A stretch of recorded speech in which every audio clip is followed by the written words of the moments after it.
रुग्णालय उभं राहिलं पाहिजे. काही सभागृहातले आपण सहयोगी आहात, माझ्यासोबत चला. डेप्युटी डायरेक्टर असेल सगळीकडे फिरायचं का, तर माझा एक सदस्य तो कुठल्या पक्षाचा मला घेणं देणं नाही. पण त्यावेळेला आपण जोईजींच्या प्रेमात नंतर पडलात. परंतु आपल्याला एक गोष्ट निश्चित मानावी लागेल की आज आपण विचार केला पाहिजे. संभाजीराजे तुम्हाला पण माझं सांगते, आज तुम्हाला कोणतं वेळ लागलं? तुम्ही गडावून कधीच खाली उतरला नाही, पण आम्ही गडावर तुम्हाला फोन करून विचारायचो की राजे कोणतं काम ओतूर मध्ये करायचं. अनिलजी तांबे आपले पप्पा या विभागाचे आमदार होते आणि आमदार आपले पप्पा गेल्यानंतर आईला सुद्धा संधी मिळाली.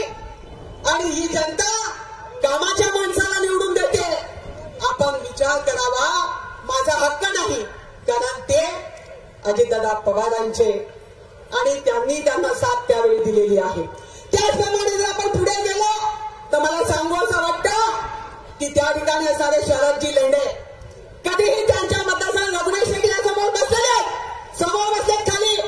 कोणताही प्रसंग गावामध्ये येऊ दे, विभागात येऊ दे, मतदारसंघात येऊ दे, कोणतंही काम विचारल्याशिवाय कधी केलं नाही की भाऊ तुझ्या मतदारसंघात आया वेगळ्या समाधीसाठी काय करायचं आहे. जसं इथे कपिलेश्वरासाठी करत होतं 22 वर्ष, तसं तिथे पण करत असताना विश्वासात घेतल्याशिवाय काम केलं नाही. म्हणून शरदरावजी तुम्ही तर गळ्यातले ताई, आणि म्हणून तुमच्याकडे सुद्धा जनता वेगळ्या दृष्टीने पाहते की तुम्ही कामाच्या माणसाचा विचार करावा. पुढे गेलो की आमच्या स्नेहताई शेळके प्रदीप दादांनी सांगायचं की ताई आमच्या ताईला हे एवढं जादाचं द्यायचं आहे. नाही म्हणालो नाही, विरोधी पक्षाने होतो ना आम्ही, विरोधात बसणारी बागावरची मी, पण माझं प्रत्येक गोष्टीवर लक्ष असायचं.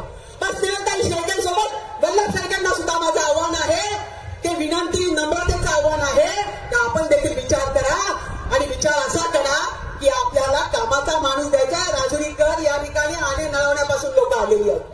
मला तुम्हाला सुद्धा आव्हान करायचंय, नम्र विनंती करायची आहे की आपण सभागृहातले आमचे सदस्य आहात, आमचे भावासारखे तुमची ताई तुम्हाला सांगते की तुम्ही वेळेचा या वेळेला अजिबात या देशासाठी, या देशाच्या नेतृत्वासाठी आपण आम्हाला या ठिकाणी निश्चितपणाने साथ द्याल आणि कामाचा माणूस शिवाजीदादा आढळराव पाटील यांना निवडून द्याल. जर आपल्याला प्रश्न सोडवायचा असेल आणि नळवणे पठार भागाचा, तर आपल्याला सत्तेत येणाऱ्या मोदीजींसोबत या ठिकाणी आवाज उठवणारा माणूस म्हणजे शिवाजीदादा आढळराव यांना पाठवायचा. त्याचबरोबर आपल्याला प्रश्न सोडवायचा पर्यटनाचा, तर आपल्याला हक्काचा माणूस शिवाजीदादा आढळराव पाटील यांना पाठवायचा. आपल्याला जर गिरीश बापटांचं स्वप्न साकार करायचं, सत्तर लेण्यांचा प्रश्न सोडवायचा आणि या ठिकाणी पर्यटनामध्ये आणखी दुर्गती करायची असेल, तर आपल्याला या ठिकाणी कामाचा माणूस पाठवायचा. आणि म्हणूनसाठी सांगू इच्छिते, मग या ठिकाणी असणाऱ्या 2 जिल्ह्याला जोडणारा रस्ता असेल, तिकडे पिक्चरांचा आणि इकडून माझा झालेला प्रयत्न, त्याचप्रमाणे पाचघरवाल्यांना माहिती आहे या ठिकाणी असणारी पाईपलाईन गेल्या 2 वर्षापूर्वी देवेंद्र फडणवीस साहेबांनी मला स्वतः पत्र दिला आणि सांगितलं ताई ती पाईपलाईन तुमची मागणी होती ती आम्ही पूर्ण केली. या ठिकाणी असणारे अष्टविनायक पहा, नितीन गडकरींना आठवा. या ठिकाणी रस्ता पहा राजू, आणि आपल्या समोर आठवा की कामाचा माणूस कसा असावा, नितीन गडकरी सारखा असावा. आणि मग या सगळ्यांना पुढे घेऊन जाणारी व्यक्तिमत्व म्हणजे नरेंद्र मोदीजी, आपल्याला सुद्धा आपला हक्काचा माणूस शिवाजीदादा आढळराव पाटील, ज्यांच्यासोबत काम करत असताना 15 वर्ष या प्रत्येक गावागावामध्ये कामं देत असताना एकही गाव दादांना मी सोडू दिलेलं नाही. दादा भांडून दादाकडनं की सगळ्या तालुक्यापेक्षा आमच्याकडे लक्ष जास्त द्या, आमच्याकडे MIDC नाही. मग जर आज महेंद्रदादा लांडगे 1 लाखाच्या पुढे जाण्याच्या तयारीत आहे, 65 सभा कालपर्यंत लाईन झालेल्या आहेत.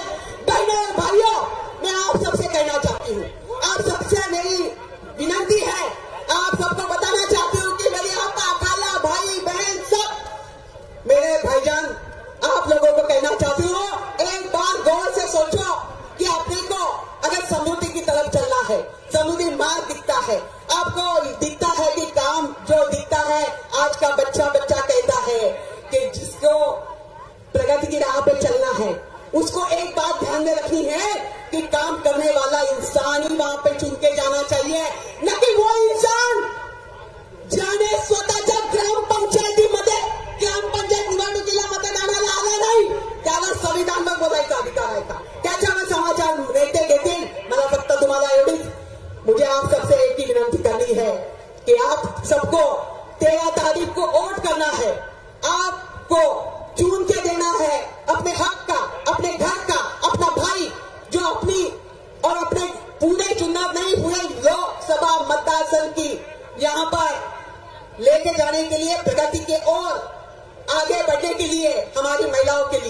इसलिए आप आने वाली 13 तारीख को वोट करेंगे और वो शिवाजी दादा आढळराव पाटिल और उनके सामने रहने वाले घड़ी को वोट करेंगे।